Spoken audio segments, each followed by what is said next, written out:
En nuestro programa los días sábados, en este su espacio vital, hacemos un resumen del contenido de salud de la semana.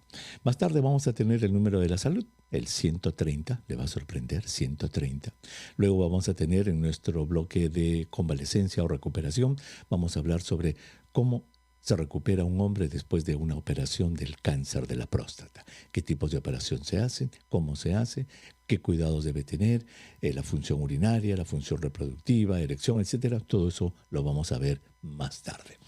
Pero primero, veamos qué tuvimos esta semana para usted en Espacio Vital a las 7:20 de la mañana, en la primera edición de la Rotativa del Aire. Recuerde, tenemos 5 minutos todos los días para hablar de algún asunto relacionado a la salud. El lunes hablamos sobre cuál es la situación inmunológica de los adultos con respecto al sarampión, si ocurriera un brote. Y todo esto porque pues, ha ocurrido el caso de una bebita de 10 meses en el distrito de Santiago de Surco que fue diagnosticada con sarampión. La buena noticia que tuvimos es que de los 34 casos que estaban en investigación por parte del Ministerio de Salud, ninguno ha sido confirmado y, esto es importante, tampoco tenía relación con este caso de la niña, lo cual nos indica que es muy posible que no tengamos un brote, aunque debemos esperar hasta el 3 de marzo para definitivamente decir que no van a ocurrir brotes. Entonces, cuando hablamos de los adultos, y dijimos que los adultos nacidos después de 1957, año en que empezaron ya las campañas de vacunación, pues se considera que después podrían vacunarse si es que ocurriera un brote. Así que como no hay brote, señor, señora, ni preocuparse de posibles vacunas en adultos. ¿Okay? El martes hablamos sobre un estudio interesantísimo que se ha hecho en Estados Unidos de los genomas. El objetivo de este estudio es juntar 1 millón de genomas, pero la particularidad es que el genoma, recuerde que es nuestra herencia, ¿no? Hasta ahora, increíble. Solo el 25% de la población del mundo es europea, 25%, pero casi el 80% de los estudios de genoma son en europeos. Entonces, ¿cómo vamos a generalizar estudios de genomas hechos en europeos para gente en África, en América Latina? Entonces, este estudio, que se llama Todos Nosotros, tiene como objetivo juntar 1 millón de genomas de personas, pero de diferentes grupos étnicos y raciales. Se dieron a conocer esta semana los primeros estudios en 250,000 de 750,000 genomas que ya han sido estudiados y hay una diversidad muy grande, así es que se esperan datos en el futuro. Así es como trabaja la ciencia, ¿verdad? Tratando de diversificar. ¿Por qué? Porque los seres humanos somos queso, somos diversos. No tenemos 2 narices iguales, no tenemos 2 ojos iguales, por lo tanto somos también diversos en nuestros genomas y nuestra propensión a las enfermedades. El miércoles hablamos sobre esto es importantísimo. Lo que hemos estado pidiendo, señor, señora, ante estos casos de sarampión que se han dado en el Perú, es que vacune a sus niños, a sus niñas. Y entonces el miércoles hablamos sobre 2 ventajas adicionales que hay con la vacuna del sarampión. ¿Cuál es? Que la vacuna del sarampión viene en una vacuna que se llama la triple, en la que también se protege contra la rubiola y contra las paperas. ¿Y cuál es la ventaja entonces? Aparte de proteger contra el sarampión a su niño o niña, lo va a proteger contra la rubiola. La rubiola es una enfermedad fastidiosa en la mujer embarazada. Cuando una mujer se infecta con el virus de la rubiola en los primeros meses del embarazo, tiene alta probabilidad de tener un bebé con malformaciones congénitas severas. Entonces, si protege a su niña, mire, su niña cuando salga embarazada, y si es que entra en contacto con este virus, no se va a infectar y se va a evitar tener bebés con malformaciones congénitas, ¿verdad? Una ventaja importante de la vacuna. Y la otra es de las paperas. Una causa importante de esterilidad en los hombres es que los testículos se atrofian porque cuando vienen paperas en el niño, las paperas se bajan, dice la gente, a los testículos, provocan inflamación de los testículos, eso se llama orquitis, lo cual va a desembocar en una esterilidad. Entonces, fíjese, vacunando a su niño, vacunando a su niña, aparte de protegerlo contra el sarampión, hay otras 2 importantes ventajas. El jueves hablamos de como un estudio de arqueología se llama esto, estudiar los genomas de seres humanos de la edad de hierro en España, 800 años antes de Cristo. ¿Sabe lo que encontraron? 6 casos de síndrome de Down en una tumba que tiene eso, 800 años antes de Cristo, o sea, tiene más de 2000 años de antigüedad, y allí lo que encontraron es que estos niñitos con síndrome de Down fueron enterrados de manera diferente que los demás, lo cual indica que ya en la edad de hierro el cariño que se le tenía a los niños especiales era como hoy, era un cariño muy especial. Muy interesante estudio. Y ayer hablamos sobre cómo lamentablemente el dengue tiene la mortalidad y la letalidad más alta en América del Sur, en el Perú. Eso es terrible. Letalidad significa que de cada 100 casos de dengue que llegan a los hospitales, se mueren, más que en cualquier lugar de América del Sur, lo cual habla de la precariedad de los servicios médicos. Y en ese momento, y usted lo está escuchando en RPP Noticias, Casma es un polvorín con el dengue. Están completamente copados los sistemas de salud en Casma. Ya van 6 muertos en esta región del Perú, en Ancash, en Casma. Así es que, mire, con servicios médicos que no son los adecuados, obviamente la gente que llega se muere, y los datos lo confirman. Aparte de eso, Espacio Vital en las tardes hemos tenido de 5 a 6 de la tarde. El martes hablamos cómo envejecer con una piel saludable. Toda la hora hemos hablado sobre piel saludable. El miércoles hablamos sobre las complicaciones del sarampión. El jueves hemos hablado del fanatismo deportivo en salud mental. Esto es muy interesante, entender al fanático del deporte, que es una cosa, y entender al fanático del deporte, que es un delincuente, es otra cosa. Y ayer hablamos en nuestro segmento de música y medicina sobre la historia de Bob Marley, y también hablamos con un médico que vio algunos casos de sarampión que prácticamente ya han desaparecido.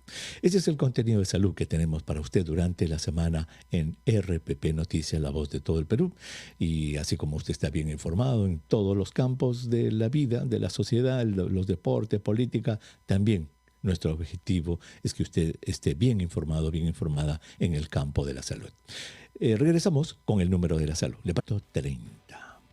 Este número 130 lo hemos obtenido de una investigación original publicada en la revista de la Asociación Médica de Estados Unidos desde 22 de febrero, en el que investigadores estadounidenses encuentran, fíjese señora, solo en los 10 primeros meses de la pandemia, 10 meses, el año 2020, en Estados Unidos se dejaron de diagnosticar 130, ese es el número, 130,000 casos de cáncer. La mayor parte de ellos prevenibles, detectables. En solo 10 meses. ¿Por qué?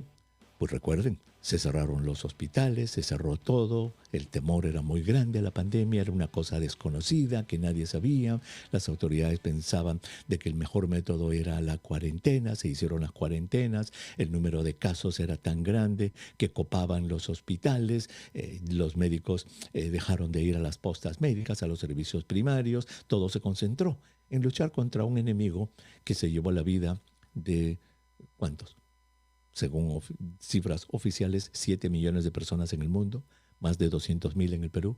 Entonces todo eso hizo que que disminuya el número de casos de cáncer que se encontraron. 130,000 solo en Estados Unidos. ¿Cuántos habrían sido en el Perú? Sería maravilloso, ¿no?, que algunas de las universidades, tantas universidades que tenemos en nuestro Perú, hagan este tipo de investigaciones y las publiquen. Sería maravilloso, ¿verdad? Que alguna de nuestras universidades, en sus escuelas de salud pública, en sus facultades, nos sorprenda con este número, con un estudio como este. En la pandemia, tanto número de casos se dejaron de diagnosticar en el Perú. Pero no, pues nuestras universidades están lamentablemente en otra cosa. Algunas publican, pero la mayor parte no. A pesar que esa es su misión, publicar, investigar. Esa es la función de una universidad. Pues bueno, ¿cuál es la aplicación práctica de esta noticia, señora? Le pregunto, usted, señora. Sí, usted que me está escuchando en Bagua, o en Arequipa, o en Huaraz. ¿Cuándo ha sido su última mamografía, señora? ¿Y usted, señor? ¿Cuándo ha sido su último examen que le han hecho del colon? si tiene más de 45 años. ¿Ya se lo han hecho todavía? No sabe. ¿Y usted, señora? ¿Cuándo ha sido su último Papa Nicolau? Entonces aquí el punto es que por la pandemia, por los problemas que tenemos, por muchas cosas, de repente hemos dejado de hacernos nuestros exámenes de prevención, ¿verdad?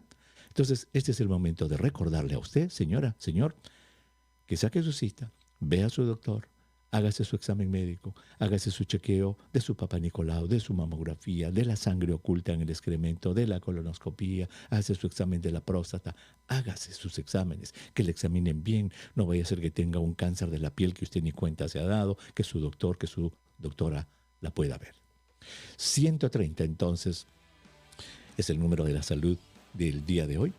130,000 casos de cáncer, la mayor parte de ellos detectables, se dejaron de diagnosticar en los 10 primeros meses de la pandemia. 4 minutos que nos quedan de este segmento. Si usted tiene algún tipo de pregunta, pues teléfonos listos para usted, 212-4100, 212-7165, 0800-13-1400, número gratuito a nivel nacional, WhatsApp listo, 942-591-532, están listos.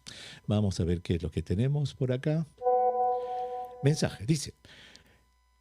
mi nombre es Walter. ¿Qué se sabe de la cura del cáncer que se está hablando de que Rusia estaría a punto de encontrarla? Mire, señor, cuando Putin habla algo, cuando los cubanos hablan algo, eso es propaganda. ¿Ok? Se lo digo así de frente. Putin ha dicho, tenemos unas vacunas contra el cáncer. El señor Putin, pues es muy difícil creerle algo de lo que pueda decir, ¿no? Lo que él anunció hace 2 semanas es que dice que tienen vacunas contra el cáncer. ¿Qué será? Nadie lo sabe. Es solamente él. No hay ningún estudio científico, publicación científica, comunicación científica, algo que nos diga que eso tiene base. ¿Cuál es la fuente de esa noticia? La boca de Vladimir Putin, a quien personalmente yo no le creo nada. Vamos a la Victoria. Allí está Alicia. Alicia, bienvenida al programa. ¿Cómo está? No sé si se acuerda de mí. Yo fui la que le dije que en las tardes no había vacunación para lo de salud. Igual que vacunar sí, nos dijo en las cosas. La semana pasada. Gracias por ese informe. Ojalá que la gente del Ministerio de Salud esté haciendo al respecto. Lo que nosotros dijimos, Alicia, es que los sistemas de salud deben adaptarse a la gente, no al revés, que la gente se adapte al sistema de salud. Ya. Adelante, Referente Alicia. a eso, tengo una pregunta, Doc. Tengo una caserita que se le da a mis hijos, 90 y tantos, recién ha dado luz, tiene 4 meses. Entonces usted sabe que a veces uno va al mercado, la habla, entonces ella quiere ponerle, porque como ella no tiene dónde dejar al bebé, le quiere poner la vacuna. Entonces yo me acordé y le digo, no, creo que cuando salen de viaje, usted explicó la vez pasada, y una señora le dijo, no, ándate a los laboratorios y ahí le ponen la vacuna. O sea, así le dijo una señora, o sea, paga tu plata y le ponen. Pero mi pregunta es, ¿al bebé le puede pasar algo? El bebé tiene 4 meses. No, es muy temprano, demasiado temprano. El concepto es el siguiente, Alicia, y su pregunta es muy buena porque permite recordar un concepto fundamental en medicina. Durante los primeros 6 meses de vida, es increíble, pero el bebé es inmune a muchas enfermedades. ¿Sabe por qué? Porque la mamá le ha pasado anticuerpos y los anticuerpos de la mamá lo protegen durante 6 meses. En casos excepcionales, como usted escuchó, por ejemplo, que el bebé vaya a un sitio que a Inglaterra, donde está dando sarampión en cantidad, allí se lo podrían vacunar entre 6 meses y 12 meses. De otro modo, que espere la señora hasta los 12 meses para que le ponga su primera dosis, ¿ok? Gracias por su llamada. Muy agradecido por estar con nosotros en Espacio Vital. Vamos a permitir que Winnie Moya y Lucero Ruiz nos ubiquen en la realidad. ¿Qué habrá pasado en el Perú y en el mundo en estos 30 minutos? Pues ellas nos lo van a contar en los titulares de la hora y después vamos a regresar con nuestro bloque de la recuperación y la convalecencia. ¿Cómo se recupera un hombre después de una operación por cáncer de la próstata?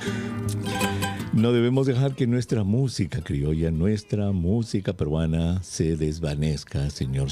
Hable con sus niños, expóngalos a la música criolla. Si a usted le gustan los valses, las marineras, escúchela en la casa. Y los chiquitos, si tienen niños pequeñitos de 1 añito, 2, que ellos crezcan con ese sonido ambiental en su casa y estoy seguro que les va a gustar también.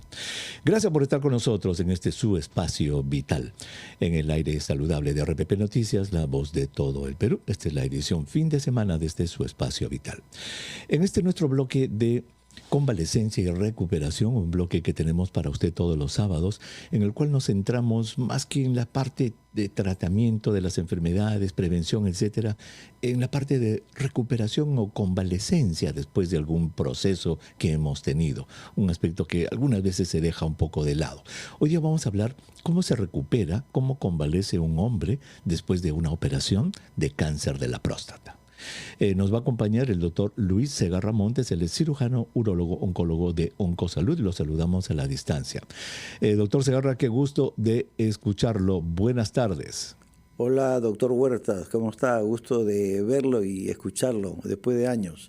Después de años, ahí lo estoy mirando en la pantalla, entonces te voy a llamar Lucho porque trabajamos juntos hace mucho tiempo en la asistencia pública de Grau, ¿verdad, Lucho? Sí, y me acuerdo perfectamente, hasta ahora recuerdo tu cara de felicidad cuando en el Neoplásicas de Alfonso Ugarte el doctor Solidoro presentó su primer libro de cáncer, ¿te acuerdas? Ajá. Exactamente. Y tenías una cara de felicidad y yo dije, bueno, Elmer ha hecho gran parte de ese libro. No, fuimos muchos colaboradores en ese libro. Pero Lucho, qué gusto de saludarte a la distancia con un colega que conozco hace muchos años. Luis, entonces vamos a centrarnos en la convalecencia del paciente que tiene un cáncer de la próstata. Entonces, para entender cómo va a convalecer, es necesario entender qué es lo que le van a hacer. Entonces, no vamos a entrar en los temas del diagnóstico, eso lo veremos otro día, la PSA elevada, el examen rectal que muestra un nódulo, los exámenes que se le hacen. Ya han diagnosticado a un hombre con cáncer de la próstata y le dicen, señor, en la evaluación nos muestra que su cáncer está solamente en la próstata, no tiene usted nada en los huesos, no tiene nada en otra parte, por lo tanto, lo vamos a operar. Y el hombre entonces va a preguntar, doctor Segarra, ¿qué tipo de operación me van a hacer? ¿Cuál es la respuesta? Lucho. Elmer, cuando hablas de operación, estás hablando de un cáncer inicial, de un cáncer que los médicos llamamos cáncer localizado de próstata, y la pretensión es curación de enfermedad. Aquí tiene, de acuerdo al grado histológico, tiene 3 tratamientos este caso. La observación, ¿no?, que la vamos a dejar a un lado, que es vigilancia, etcétera. Y la otra es en casos en los cuales va a hacerse cirugía o va a hacerse el otro tratamiento, que es la radioterapia, y que los dos en el tiempo resultan con la misma tasa de curación, ¿no? Entonces, ese tema de vigilancia activa, eso lo vamos a ver en otro momento. Lo dejamos y vamos a hablar. Aquí en Estados Unidos, hasta el 40%, y eso sorprende a muchos hombres, 40% de hombres con cáncer no reciben tratamiento. Como tú dices, solamente se les vigila. ¿Por qué? Porque son cánceres de bajo riesgo. Eso lo veremos en otro momento. Pero volviendo a la pregunta, doctor, tú le dices a tu paciente, Lucho, lo tenemos que operar. Y el hombre pregunta, ¿qué tipo de operación me va a hacer, doctor? Es importante establecer con visión de médico el tratamiento que sigue, que son 2. Uno es cirugía radical y el otro es radioterapia. Los 2 han progresado también y los resultados de curación son los mismos. En el caso particular de la cirugía, porque al paciente tienes que decirle sus alternativas y él tiene que elegir, porque te va a preguntar, oiga, ¿y esto cómo se hace? Como bien tú dices, entonces, por ejemplo, en cirugía le diríamos, se va a retirar, se le explica con esquemas, con dibujos, dónde está su próstata y para hacerlo en un idioma más sencillo, la próstata es un puente entre la vejiga y el pene. Supongamos la vejiga y pene es como un embudo. Y en el cuello ahí está la próstata. Entonces lo que hace el cirujano en este caso particular, retira la próstata en el puente y va a unir la vejiga con la uretra, ¿no? Perfecto. Muy bien, entonces, cuando el paciente te pregunta, doctor Segarra, ¿qué tipo de operación me va usted a hacer? La respuesta que tú le das, le vamos a hacer, señor, una cirugía radical de la próstata. Entonces la pregunta ahora es, ¿y qué método va a emplear, doctor? Perfecto. En Estados Unidos usan la cirugía robótica. Acá se está incursionando desde hace algún tiempo con cirugía laparoscópica y es con cirugía abierta. Cirugía abierta. Entonces, lo que le dices a tu paciente es, señor, le vamos a hacer una prostatectomía radical, le vamos a sacar toda la próstata con una cirugía abierta. Lucho, permítenos tomar una brevísima pausa. Cuando regresemos, quiero que entres un poquito en el detalle en qué consiste la cirugía abierta. Ya nos has dicho que se saca completamente la próstata, se explora, y de ahí vamos a entrar en la recuperación. Hable de RPP Noticias, la voz de todo el Perú. Soy el doctor René Huerta. Gracias por estar con nosotros en el programa. Si usted recién se une a nuestro programa, estamos conversando con el doctor Luis Segarra Montes. Él es cirujano, urólogo, oncólogo de Oncosalud, y estamos hablando sobre la recuperación del cáncer de la próstata después de una operación, cirugía de cáncer de la próstata. El doctor ya nos ha dicho, el doctor Segarra, que cuando la enfermedad está localizada en la próstata, después de haber hecho una serie de exámenes, se ha hecho el diagnóstico de cáncer y el caso lo amerita, ¿verdad? Entonces hay que hacer una cirugía, y la cirugía que nos ha dicho se llama una cirugía radical. Prostatectomía radical, hay que sacar toda la próstata. En muchos países del mundo ya se usan los robots, unas máquinas que se llaman los robots Da Vinci, se usa eso, pero en el Perú nos dice que se está tratando de entrar con una técnica que se llama laparoscopía, pero la mayor parte de cirugías son lo que se llaman cirugías abiertas. Lucho, ¿en qué consiste la cirugía abierta? ¿Cómo se hace? Muy rápidamente, solamente como concepto general. Retiras la próstata con sus vesículas seminales. Se hace un corte en el vientre por fuera, como una cesárea. Perfecto, un corte en el abdomen, ¿no? Como una cesárea. La cesárea es transversal, esta es vertical, del ombligo hacia el pubis, y ingresas a la vejiga y ingresa a esa zona, y ahí se retira la próstata y las vesículas seminales, y se unen la vejiga con la uretra. Pones un dren, y el paciente sale, va a su cuarto, y esa misma noche o al día siguiente se levanta. Para esto, antes de terminar la operación, obviamente se deja una sonda para cuidar la sutura. Muy bien. La sonda entonces es un tubo de plástico largo que entra por el pene, ¿verdad? Pasa por el lugar de la operación, llega hasta la vejiga, y la función de esta sonda va a ser que va a evacuar toda la orina que el paciente va a seguir produciendo para que salga a la bolsa. Entonces el hombre sale de la operación, nos has dicho, después de haber hecho, ¿cuánto dura una cirugía de esta prostatectomía radical? Más o menos. 4 horas. La cirugía abierta. 4 horas de cirugía. La laparoscópica, hay doctores que la hacen en prácticamente un tiempo parecido, a 4 o 5 horas. 4 o 5 horas de cirugía entonces, y el hombre sale de la sala de operaciones con 2 drenes, se llama. Uno en la operación misma a través del vientre, se deja allí unos drenes para que las secreciones que se forman en donde se hizo la operación puedan salir, y lo más importante, queda una sonda en el pene que va hasta la vejiga, y con eso sale a su cama. Muy bien. Las primeras 24, 48 horas, ¿quién lleva a cargo el manejo de este paciente posoperatorio? ¿Es el cirujano que lo operó, o ustedes convocan a otros médicos para que los ayude, entre comillas? No, es el cirujano con sus ayudantes que le pasan vitita, lo hidratan. Normalmente a las 24 horas ya está bioral, se levanta y empieza a trabajar para que se vaya de alta en el curso del día 4 o 5. Muy bien, 4 o 5 días de hospitalización, el paciente está allí, y en esos primeros días supongo que ustedes vigilan lo típico, ¿verdad? Que no haya fiebre, o sea, signos de infección, que la orina esté clarita, que no haya signos de infección en la orina, que el hombre esté comiendo bien, que esté evacuando su pupú normal. Dicen al 4.º día, señor, a la casa. ¿Qué instrucciones se le dan a este hombre para ir a la casa, Luis?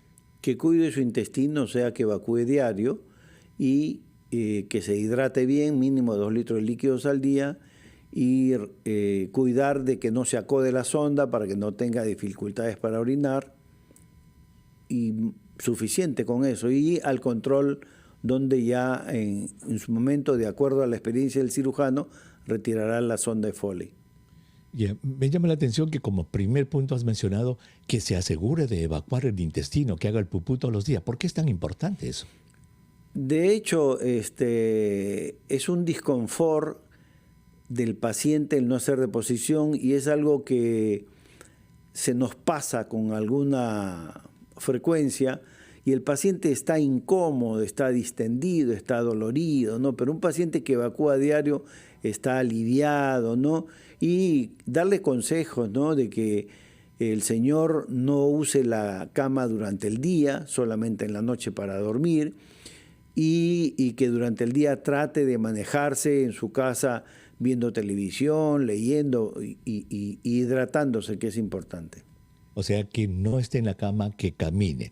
Ahora, esta sonda que mencionaste, este tubo que pasa a través del pene, llega hasta la vejiga, tiene una bolsa en donde se colecciona esta orina, ¿verdad? Y esta bolsita, ustedes como que la amarran, sería el término, o la adosan al muslo del paciente, de tal modo que el paciente puede caminar por toda la casa con la bolsa pegada a su muslo, ¿cierto?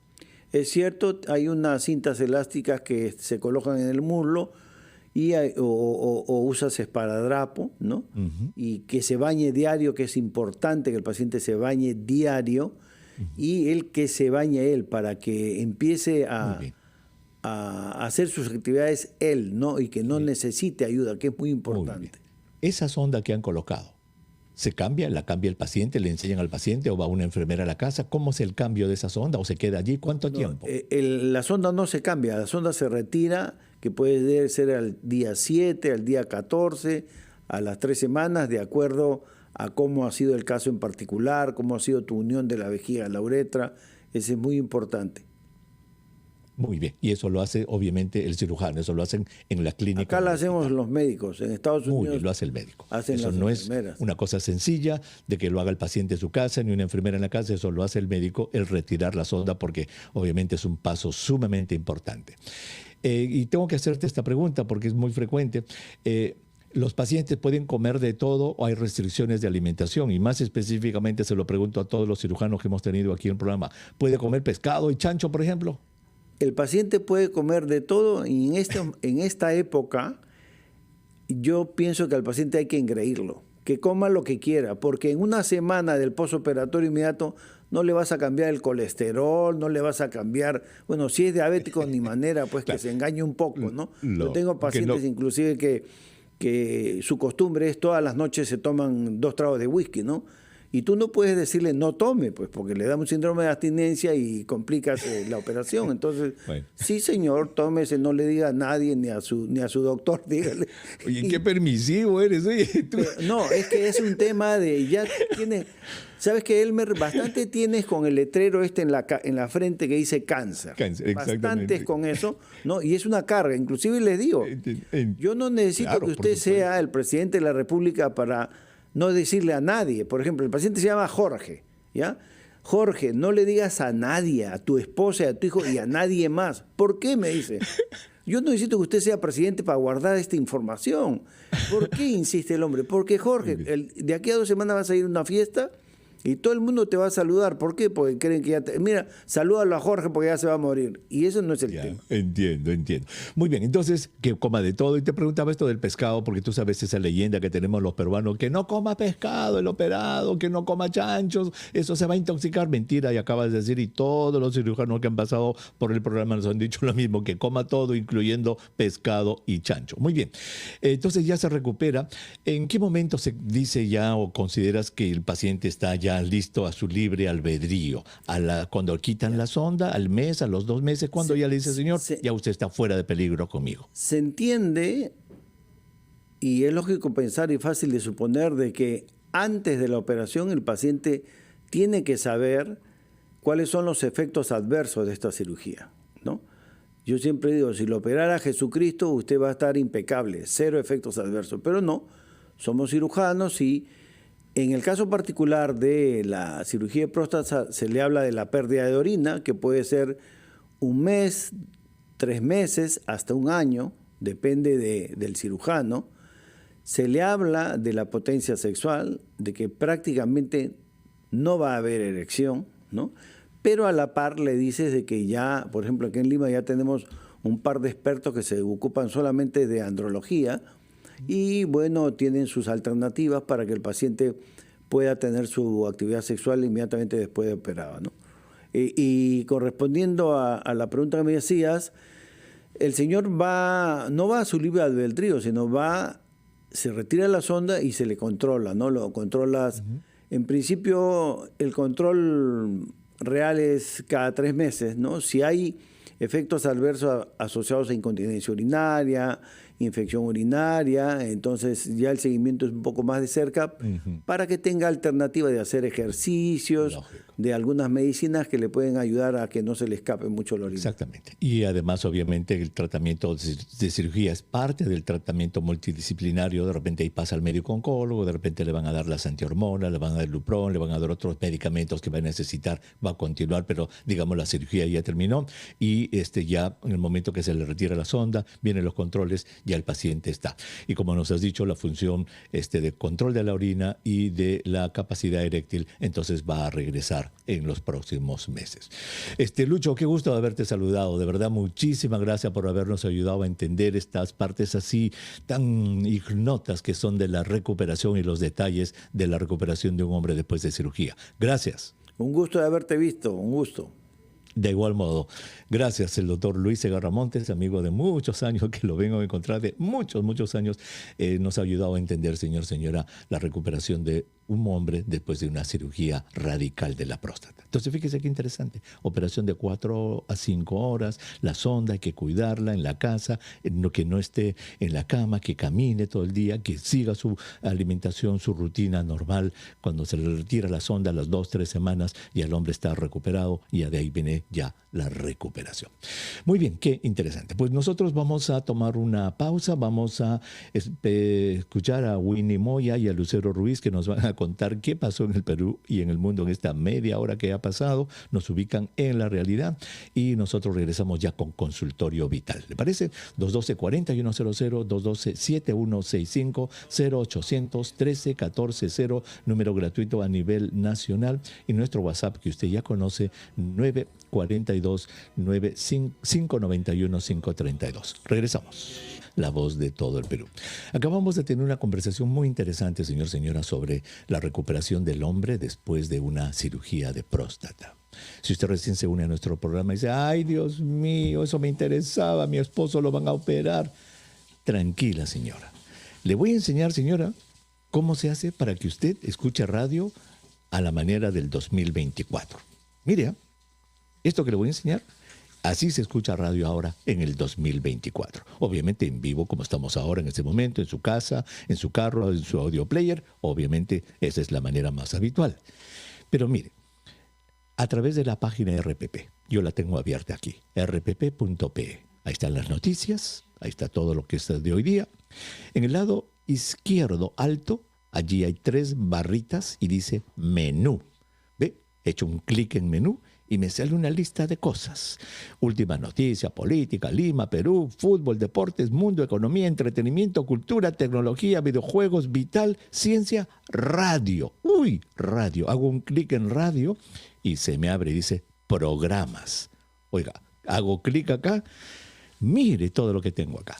La rotativa del campo, la rotativa del aire, ampliación de noticias, encendido, la rotativa del aire, fútbol como cancha, los chistosos, espacio vital, conexión, todo está aquí. Por ejemplo, vamos a Espacio Vital, nuestro programa, ¿verdad? Ahí está. Ya está el programa de ayer. Si usted quiere escuchar, por ejemplo, la historia de Bob Marley, allí está. Antes de ayer, ¿se acuerda que hablamos del fanatismo en el fútbol? Allí está. Usted hace un clic allí y escucha el programa de radio, o chistoso, o lo que usted quiera. ¿En qué momento? En el momento que usted lo desea. Eso se llama radio a demanda. Porque yo lo demando en el momento que yo quiero, en el momento más propicio para mí. O lo puedo volver a escuchar si lo escuché en vivo. Y así, de esta manera, por ejemplo, la entrevista que acabamos de hacer con el doctor Segarra sobre cómo recuperarse del cáncer de la próstata va a estar allí.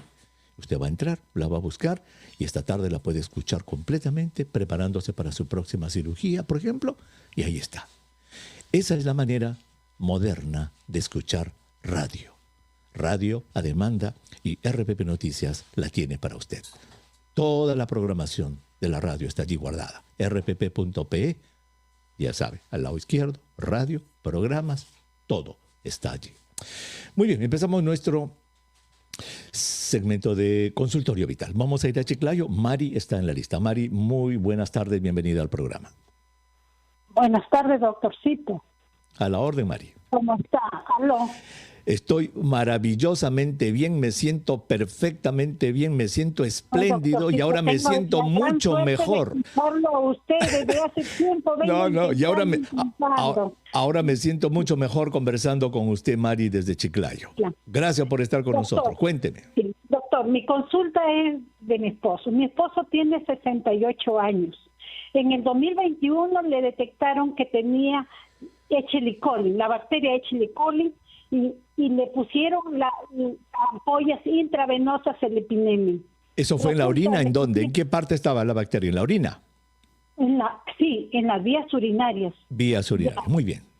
Después, esa bacteria ya resultó hacer colonias. Resistentes. Entonces le han puesto a él otra vez el epinemin, otras 42 más ampollas, le pusieron amoxicilina, todo lo que es antibióticos, él ha pasado todo y hasta ahorita tiene la bacteria, doctor. Él es una persona diabética. Yo no sé qué medicina ya más ponerlo porque el doctor lo controlan, cada vez le hacen sus análisis, pero la bacteria... Doña Mari, una preguntita, si sabe o no. A ver, él tiene problemas de la próstata, ¿él sabe si tiene obstrucción de la próstata, él no orina bien, retiene orina? No. Él no tiene obstrucción de la próstata, no tiene, pero resulta que cuando alza peso se le hincha el testículo, no sé si eso es... Muy bien, pues escúcheme bien. Gracias por su llamada, doña Mari, desde Chiclayo. Mire, este caso, señora, ¿qué podemos aprender? Mire, para empezar, las infecciones urinarias en los hombres no son tan frecuentes como en las mujeres. Para empezar, un hombre que tiene una infección urinaria hay que mirarlo de reojo porque algo hay allí, no es común. En un hombre de edad, una de las cosas más comunes son el crecimiento benigno de la próstata que provoca una retención y eso perpetúa la infección. Entonces, doña Mari, no vaya a ser que su esposo necesite una buena evaluación más integral, más completa, para ver qué problema tiene en el testículo. Dice que se hincha, ¿qué será eso? ¿Será una hernia lo que tiene? No sé qué será. Y que lo vea un buen urólogo para tratar de responder a la siguiente pregunta. ¿Por qué esta infección se está perpetuando, se está volviendo crónica en un hombre de 68 años? Esa es la respuesta, ¿ok?